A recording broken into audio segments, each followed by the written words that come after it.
পর বাড়ি ফিরছেন খান বংশের বড় ছেলে সাজ্জাদুল খান আবির। বাড়ি ফিরছে বললে ভুল হবে, বিদেশ থেকে দেশে ফিরছেন আবির। এই 7 বছরে খান বাড়িতে ঘটে গেছে অনেক ঘটনা, যার সাথে সশরীরে যুক্ত নেই আবির, তবে আন্তিকভাবে প্রতিটা ঘটনায় জড়িয়ে আছে সে। আবিরের বাবা চাচা 3 জন। আবিরের বাবা সবার বড়, নাম আলী আহমদ খান। তানবীরের বাবা মেঝো, নাম মোজাম্মেল খান। ছোট চাচুর নাম ইকবাল খান।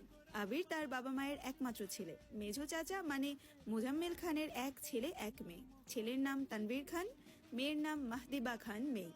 ছোট চাচার এক মেয়ে এক ছেলে, মিম আর আদি। এখনো তারা এলাকার যৌথ পরিবারগুলোর মধ্যে শ্রেষ্ঠ। বাড়ির সকলের প্রাণ যেন এক সুতোয় বাঁধা। 5 ভাই বোনের মধ্যে আবির সকলের চোখের মণি। আবিরের জন্মের পর তার বাবা মা দ্বিতীয় সন্তান নেওয়ার চিন্তা করেননি। এইচএসসি পর্যন্ত সে বাড়িতেই ছিল সবার নয়নের মণি। আবিরের চাঞ্চল্যে মেতে থাকতো খানবাড়ি। আচমকা যেন পরিবেশটা পাল্টে গিয়েছিল। 18 বছর বয়সে আবিরের হঠাৎ করে স্কলারশিপে বিদেশ পড়তে যাওয়া। বাড়িতে সকলের সাথে শারীরিকভাবে যেমন দূরত্ব বেড়েছিল, তেমন দূরত্ব বেড়েছিল মানসিকতার। 7 বছর পূর্বের আবিরের সাথে বর্তমান আবিরের আকাশ পাতাল পার্থক্য। দেখেও যেন চেনার উপায় নেই। 6 ফুট লম্বা ছেলেটা, গায়ের রং শ্যামলা, গাল ভোট